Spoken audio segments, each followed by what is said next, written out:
It's a 230 million whale hunt on HyperLiquid. Jumped in two, turning this into a whole chaos, screwing over both the platform and retail traders.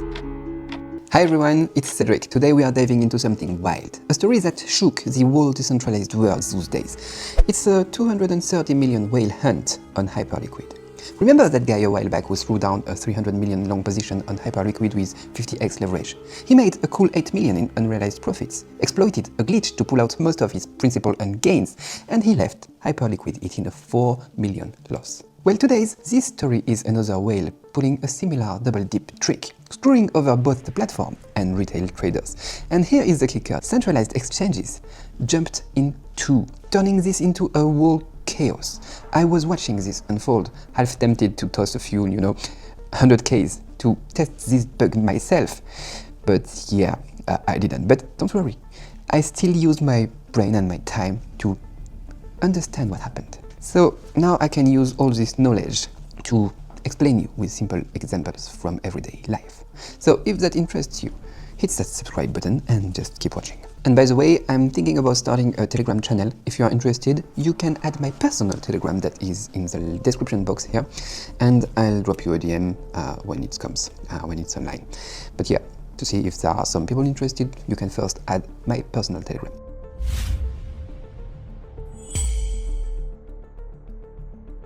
And before we get into the nitty-gritty, let's start with introducing you the main players. I've asked my daughter to prepare some stuff here so that everything is clearer. So, the players, who do we have here? We have first HyperLiquid. Let's put it here. HyperLiquid, you can have an account. That is an account or a wallet. What is HyperLiquid? It's the platform where it all went down. It's a decentralized trading platform built on its own layer 1 blockchain, Arbitrum, offering perpetual contracts and crazy high leverage, as I said just before. You can even withdraw unrealized profits early. That's important. But yeah, they still have some problems. Their code is not open source, stuff like that, but I still like HyperLiquid. Then we have something that I don't like that much. It's the HyperLiquid Vault, HLP Vault. It's the big sucker of this whole mess. It's HyperLiquid, community protocol treasury and insurance fund. Users chuck money in there, and it handles liquidity, liquidations, and risk management. Plus, you share the pool's profits and losses. Then you have Jelly Jelly. Jelly Jelly is the token that was manipulated. It's the knife, the tool the whale used to carve up the market. A meme coin with a tiny 10 million market cap and less than 1 million in liquidity depth. And then there is me, the mystery whale.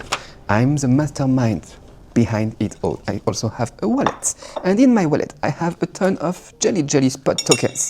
It will be those gold coins. I then used some money here, 6 million of my money as margin, to open a 50x leverage short on HyperLiquid. Before going into the short part, that's our main characters here, the 4 important elements. So the token here that we will see here that I have spot and that I will borrow here, it's Jelly Jelly. I'll remove that for the moment, and we will keep the different, places where the money will move. So I am borrowing here 6 millions from HyperLiquid here. So that's my margin. It's not cash, it's not tokens, it's margin.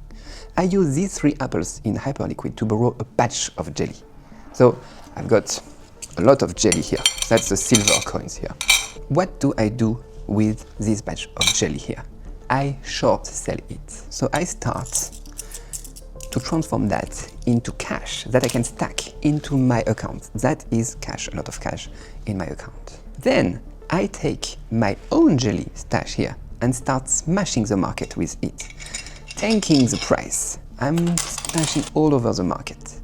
Since the price crashes, my short position racks up unrealized profits. And this unrealized profit is worth a lot. It's worth 2/3 of my margin here. And here is the trick. HyperLiquid has this bug that lets you withdraw unrealized profits early.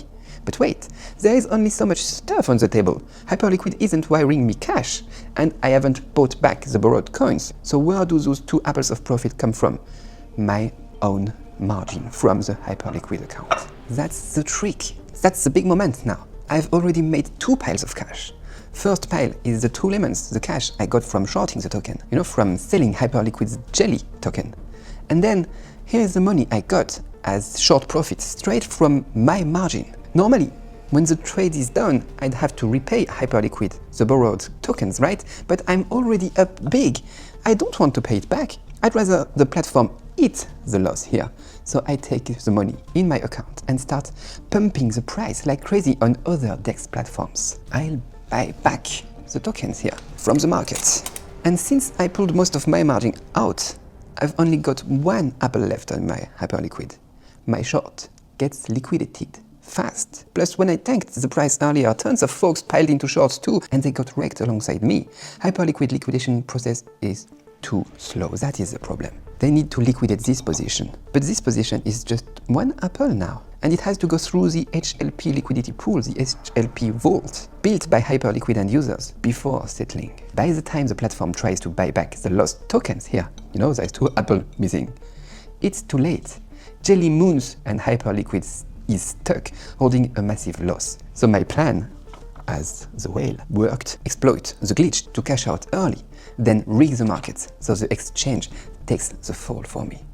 This is textbook bear raiding, meeting pump and dump. I talked about that in a video a few days ago. You know, I talked about all those tricks in the Web3 strategies to scam people. If you are curious, you can go see this video. I recommend you to watch it because, yeah, don't let the market, big players, wreck you. But yeah, now HyperLiquid is just blocking me to withdraw this money. But it was smart, wasn't it? Anyway, back to this saga. How big of a hit did HyperLiquid take here? After HLP ate the loss and sell what they could sell, the treasury here was down over 12 million, sparking a panic that saw 140 million yanked out by users. They thought HyperLiquid would just crash. And then the real, Oriole swooped in. Binance and OKX jumped on the action, listing Jelly perpetual contracts with up to 25x leverage, juicing the market hit and price even more. Jelly kept climbing. If it hits 0.17, HyperLiquid's 230 million treasury would have gone poof, like zero. It's the end of HyperLiquid. So right when the HLP vault was teetering on collapse, HyperLiquid's team hit the nuke button. A small crew of validators, their so-called Council of Elders, fast-tracked a vote to delist the Jelly contract, the Jelly token. They forced everyone's position to close at the whale's entry price, ignoring the insane market spike, and somehow squeezed a 700k profit out of their treasury losses. That's unfair. That's unfair for all the other people. And what about decentralization? A decentralized exchange pulling a move this centralized by a few people. All was controlled by only a few validators. Bidget CEO Gracie Chen, OKX founder Star, Shu, and a ton of ex-influencers lost it, calling HyperLiquid's decentralization a total sham. Yes, they promised to compensate regular users, but flagged suspicious addresses for no payout. With this centralized setup, who is suspicious? They choose. It's just whoever those validators say. And the whole mess ended up with this absurd flip the table, fix. Let's break down the key flows here, because it's crazy. I'm getting hungry now. Let's take a new fruit. Those apples, lemons, and all that. That's from my garden. And this one, New Zealand beer. I love it. So, let's talk about that. First, HyperLiquid letting you pull unrealized profits early. It's nuts. It's like a bank handing you your future paycheck today. I've advised on exchange projects before, and the one thing you have to nail is the trading flow. If you are running an exchange, even if you slack on everything else, your fund management better be all right, better be airtight. HyperLiquid's margin system, it's their weak spot. And second, their leverage setup, it's rigid. Think of it like a grocery store, cheap stuff sells by the pound, pricey stuff by the piece. If everything weighs the same, it's chaos. Dynamic leverage, big leverage for small positions, smaller for big ones. It could have saved them here. Then there is the Oracle pricing mess, which is almost funny. HyperLiquid contracts rely on chain oracles.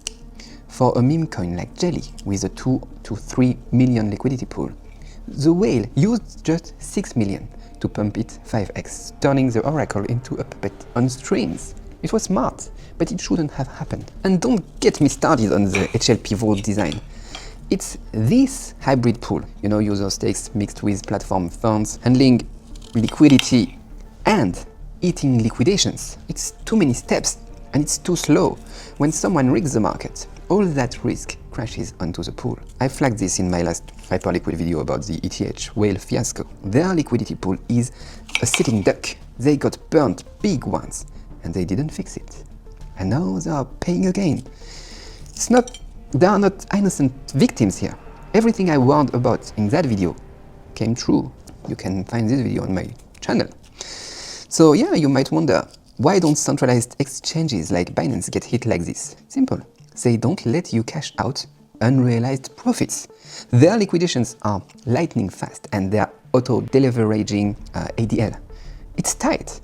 Even in wild markets, attackers don't get a window. Binance and others have risk control and execution down pat. HyperLiquid's just leaking holes for the whales to exploit. That's why, even though I vibe with DEX, I love DEX, I love decentralization, but I stick to centralized exchanges for big trades. DEX are cool for small meme plays, maybe a few millions, top, but not more. You can't. It's not advanced enough yet. All in all, this HyperLiquid mess wasn't just a slick arbitrage win. It exposed gapping flaws in their risk control leverage setup and decentralized governance. In this chaos, we got a raw look at Web3's real risks and challenges. Chase profits, sure, but do your homework and weigh the risks. Don't let your cash become someone else's jackpot. I have a few positions on HyperLiquid myself and it was frightening, I have to say. So yeah, I have to think about my risk management again. So yeah, that's for today's video. But do you think that HyperLiquid can keep up with their decentralized image? Will the team learn from this time and step up? Maybe like transparent governance, public validator IDs, or a community emergency proposal system, stuff like that? Drop your thoughts in the comments. I'm dying to hear them. It's really important, I think. And if you liked this video, give me a thumbs up, comment, share. And yeah, if you are vibing with my analysis, hit subscribe, click the bell, and join my Telegram. Link is in the description. Anyway, merci et au revoir.